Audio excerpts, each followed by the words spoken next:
Bismillahirrahmanirrahim. Assalamualaikum warahmatullahi wabarakatuh. Waalaikumsalam warahmatullahi wabarakatuh. Kembali lagi kita pada pertemuan P2K2, di mana materinya itu berbeda dengan materi sebelumnya. Yang kita pelajari itu hak-hak penyandang disabilitas, atau kita bisa sebutkan ini dari pokok materinya, judulnya itu kesejahteraan sosial lansia. Pertama, saya perlu sampaikan, lansia ini adalah umur di atas 70 tahun, dan ini merupakan orang tua kita. Sangat berdosa Bapak Ibu sekalian jika tidak memperhatikan orang tua yang masa-masa usia lansia. Nah, sekarang kita masuk pada suatu pengertian mengenai disabilitas. Nah, apa itu disabilitas? Dalam Undang-Undang Nomor 8 Tahun 2016, disabilitas itu adalah setiap orang yang mengalami keterbatasan fisik. Jadi, misalnya tangannya terpotong, kemudian intelektual, mental, dan atau sensorik dalam jangka waktu lama, yang dalam berinteraksi dengan lingkungan dapat mengalami hambatan dan kesulitan untuk berpartisipasi secara penuh dan efektif dengan warga negara lainnya berdasarkan kesamaan hak. Nah, ini pengertian disabilitas berdasarkan undang-undang. Keterbatasan fisik itu misalnya dia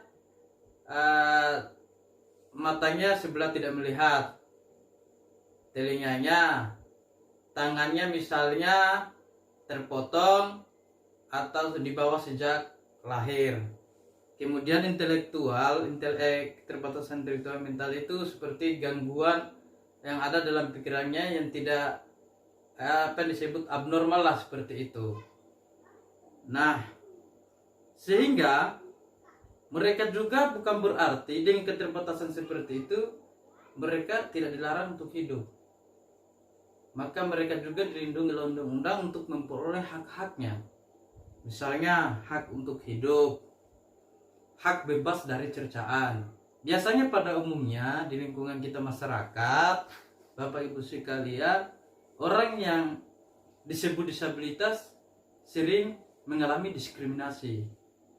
Anda apa-apa, dia itu gila. Tidak apa-apa, dia itu jangan mau sama dia, tangannya terpotong, dia tuli, matanya tidak melihat. Itu yang dimaksud dengan cercaan. Ia bebas mendapatkan perlindungan. Contoh, kayak misalnya gangguan mental, ketika dia melakukan sesuatu, dia itu dilindungi loh. Bahkan tidak tidak dihukum karena dianggap dia mengalami gangguan, mendapatkan bantuan hukum. Kemudian juga mereka bersekolah. Apakah disabilitas tidak bersekolah? Itu kalau di kota-kota besar ada sekolahnya khusus yang mengalami disabilitas.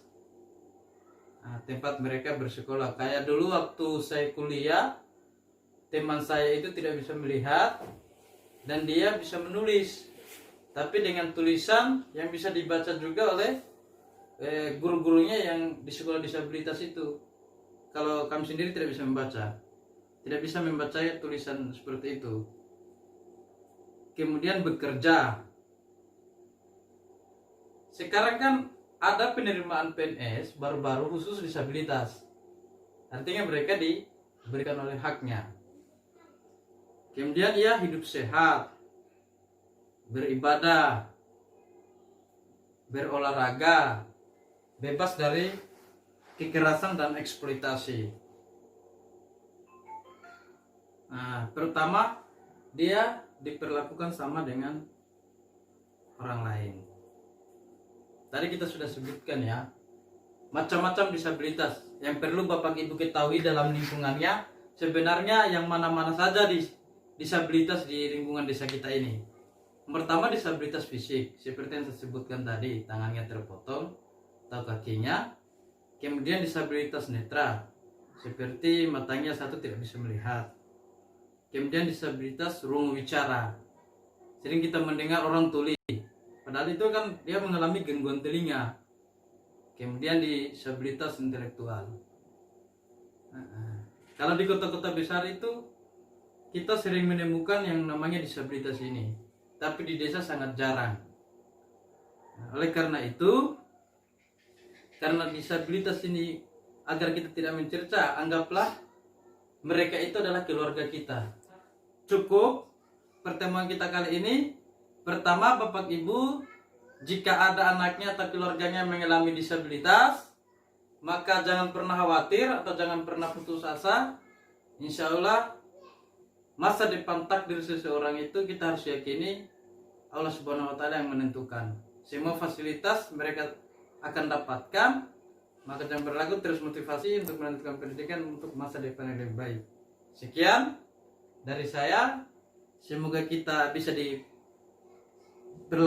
bisa bertemu lagi di pertemuan-pertemuan selanjutnya. Nah, semoga kita sehat-sehat walafiat. Assalamualaikum warahmatullahi wabarakatuh. Waalaikumsalam warahmatullahi wabarakatuh.